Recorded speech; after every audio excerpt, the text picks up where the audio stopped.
دوستو، پرانے وقتوں کی بات ہے کہ کسی ملک میں ایک تاجر رہتا تھا۔ ایک دن تاجر نے جوہری کے پاس ایک برتن امانت رکھوایا اور کہا کہ اس میں شہد ہے۔ برتن میں اوپر اور نیچے کی تہہ میں تو شہد تھا، لیکن درمیان کی ایک تہہ تھی جس میں اشرفیاں بھری ہوئی تھی۔ لیکن سوداگر نے اشرفیوں کے بارے میں نہیں بتایا اور شہد کا کہہ کر اپنی امانت کچھ عرصے کے لیے رکھوائی اور دور دراز کے سفر پر چلا گیا۔ بہت عرصے کے بعد جب وہ واپس آیا تو جوہری سے اپنی امانت واپس لینے گیا۔ جوہری نے اس کی امانت اسے واپس لوٹا دی اور وہ برتن اسی طرح بند تھا جس طرح تاجر نے اسے دیا تھا۔ تاجر نے جوہری کا شکریہ ادا کیا اور اپنی امانت لے کر گھر آ گیا۔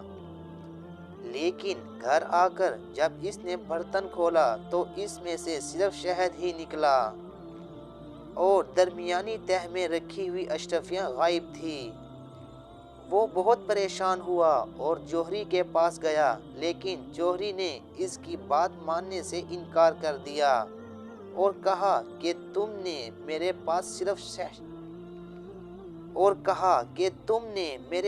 صرف شہد امانت رکھوایا تھا جس میں نے تمہیں واپس کر دیا۔ اگر اس کے اندر اشرفیاں بھی تھی تو تم نے مجھے بتایا کیوں نہیں؟ اب تو تاجر بہت پریشان ہوا اور اپنا مقدمہ لے کر کوتوال کے پاس گیا۔ کوتوال نے جوہری کو بلایا، لیکن جوہری نے وہاں بھی وہی بات کی کہ اس نے میرے پاس شہد ہی رکھوایا تھا جو میں نے اسے واپس کر دیا۔ کوتوال یہ بات سن کر چپ کر گیا کیونکہ جوہری کی بات ٹھیک تھی، لیکن اسے محسوس ہو رہا تھا کہ تاجر جھوٹا نہیں ہے۔ چنانچہ وہ ان دونوں کا مقدمہ قاضی صاحب کے پاس لے گیا، لیکن قاضی صاحب بھی اس مقدمے کا کوئی فیصلہ نہ سنا سکے۔ آخر کار یہ بات خلیفہ تک پہنچ گئی۔ خلیفہ نے بھی ساری بات سننے کے بعد جوہری کے حق میں فیصلہ دے دیا کہ جوہری ٹھیک کہہ رہا ہے۔ اگر برتن میں اشرفیاں تھیں تو تاجر کو چاہیے تھا کہ اسے بتاتا۔ اس نے شہد امانت رکھوایا تھا جو اسے مل گیا۔ تاجر افسردہ ہو کر خلیفہ کے دربار سے چلا گیا۔ سب کو پتا تھا کہ تاجر سچا ہے، لیکن وہ اس عجیب و غریب مقدمے کا فیصلہ کرنے سے قاصر تھے۔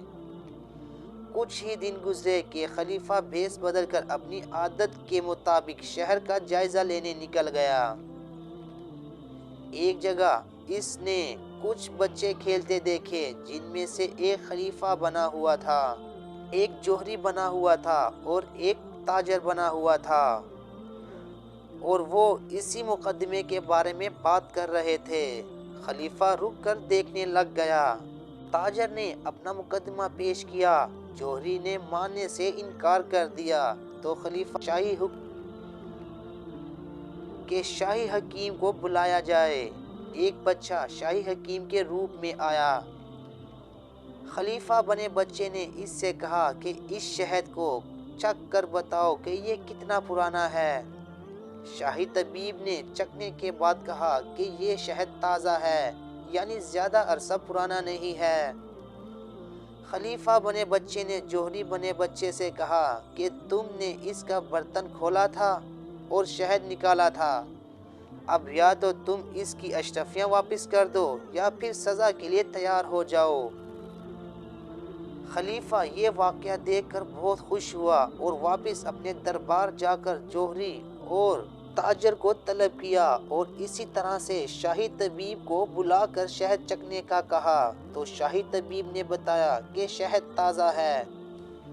خلیفہ نے جوہری کو کہا یا تو اشرفیاں واپس کر دو یا پھر سزا کے لیے تیار ہو جاؤ، کیونکہ تم نے اس کا برتن کھول کر شہد نکالا تھا اور اس کے ساتھ اشرفیاں بھی نکال لی تھی۔